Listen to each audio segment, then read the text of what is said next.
a baby, the teacher or the nanny should wash her hand and wash the hands of the child. You should disinfect every classroom at the end of the day. And these things are just basic, what should be done. Toys that children play with should be sanitized and washed and should not be shared. If a child comes to school with runny nose, cough, fever, the child should be sent back home. Diarrhea, vomiting, stooling, the child should not be allowed to stay with other children. So that suggests that there are things that have to be done before the resumption, during the resumption as well. Exactly. Do you see this happening? Like I've said, I had to take time to visit where they are telling me to send my children to. And I found out that the situation has not changed. But that's where you send your children to before the Ebola outbreak. So the fact is that the medical personnel or the healthcare professionals are not comfortable with 22nd. The teachers, who are the ones they claim to have trained to take care of, to administer the Ebola processes, whatever, in the schools, are also not comfortable with 22nd. So if they are not comfortable, who is going to implement these processes in the schools? So what dates are they comfortable with? They have not yet. What they have said, NUT is clear, they are categorical about that, and they are prepared to go on strike. The civil society is against 22nd. Who is in favor of 22nd? Who? The Q Bono question. Who is benefiting from 22nd? Let me bring this question from Olufemi, who says, because he remembers you mentioned NMA, says, please ask your guest to tell us when schools should open and why. Is it not the same NMA that was on strike in the peak of the Ebola outbreak, and now they're speaking up on when they should resume or not? Let me let the very reverend take this one. Let's give it to NMA for showing a sense of patriotism and a sense of caring. To be fair to them, we may say that because they have an oath on admission to the medical profession that they should care for life at the expense of money, that they should have not gone on strike. I may agree with that to an extent and also disagree with that. But when we place that on the altar of the outspread of Ebola virus disease, then we need to give them kudos for crying out that they themselves are not properly immune and protected as primary caregivers in this area to provide for the over 150 million Nigerians. So we need not at this time to look at what led to this crisis. No, but when we say they're not properly immune or prepared, is it the association or the institutions? And which ones will they be? The association, the institution, the personnel. Going by what our sister, the doctor, have said. What are the basic things? Visit many of our hospitals. Do we even have sinks running with water? Do we have soaps to wash our hands? And these are basics that should be provided for, with or without the Ebola virus disease. And don't forget that in this country, mainly men and some women, we are very poor on the issue of hygiene. You know that. Isn't that where...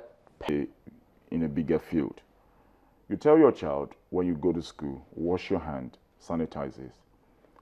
And your child sits beside somebody and he says, auntie or uncle, this child has a runny nose. Probably the reaction of the auntie or uncle is, leave me alone, make a rest. I don't take care of you since morning. And the child beside your child touches his own chair with that mucus. And without your child knowing, he touches the thing and puts it in his mouth while eating. So who will be to blame? The child, yes, but primarily the caregiver for being insensitive. That's just to show you that a caregiver can be stretched. And that is why the enemy is crying out. They will be the ones who will suffer primarily. So the issue is that as parents, as government, we should listen to one another and fathom out a more agreeable solution as we all join hands in hand to solve this problem. It's just a matter of looking at it.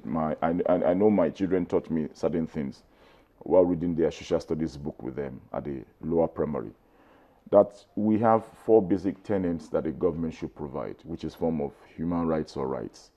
The right to good education, the right to affordable housing, the right to good health care, and also the freedom of speech.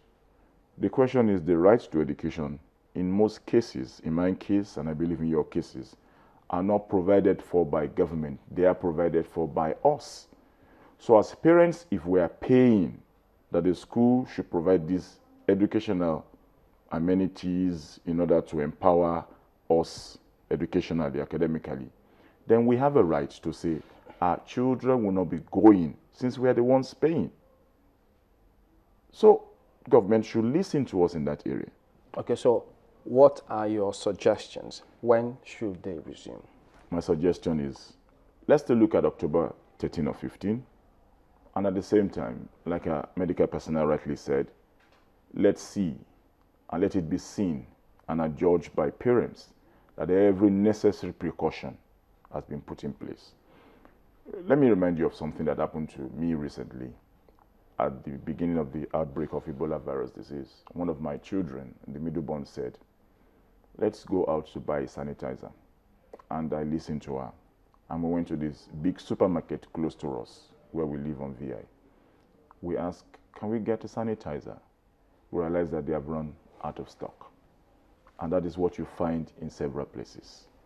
So do we have the basic sanitizer? Some of us have to make do with, since we did chemistry in secondary school, of what to do to make a homemade sanitizer. So can a school tell me that they can provide at least a small bottle of 25 cl for each child?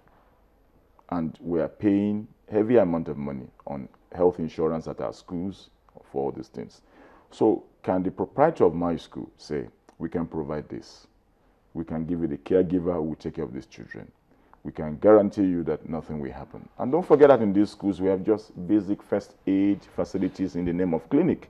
So if there's an heavy case of an heavy outbreak, like she rightly said, these children we have to refer to government hospitals and are prepared that day. Comrade, when do you recommend the schools resume and why? The fact is that I do not have a date, but what I suggest is that we should not be in a hurry. All the stakeholders, especially as it concerns education, should be brought together. Okay, the health professionals, the teachers, okay, the Ministry of Education, all those involved, okay, in taking care of this situation should be consulted widely. Like he said, it means from the situation, from the look of things, NMA was not part of the decision to resume on 22nd. The teachers were also not part of that decision. So who took that decision? We need to make everybody, we need to allow everybody to participate in agreeing on a date that would make me as a parent comfortable, that will make everyone comfortable, that our children are not just going there to meet their death. My children will not forgive me, and I know that my own parents will also not forgive me because they did not treat me that way. Okay, Dr. Guyemi, what do you think? Okay, I would say that I mean, it's not in anybody's interest if schools are closed indefinitely. It's not in anybody's interest. But let's do more. Everybody now. The government, civil society, teachers, to make sure that we're equipped and ready to take on what is ahead of us. By this, I'm saying that more awareness campaigns, education, training, high index of suspicion, surveillance, and let's be bold enough to go on with. What if different states announce different resumption dates? Saying, look, we think we're ready. Our private school in state B, we're ready. We can do this. We have equipment. If that happens, what do you think will happen? Then let's go back to how schools are run and organized in this country. My children attend a private school, but I know that while growing up, going to secondary school, we have this Parent Teachers Association.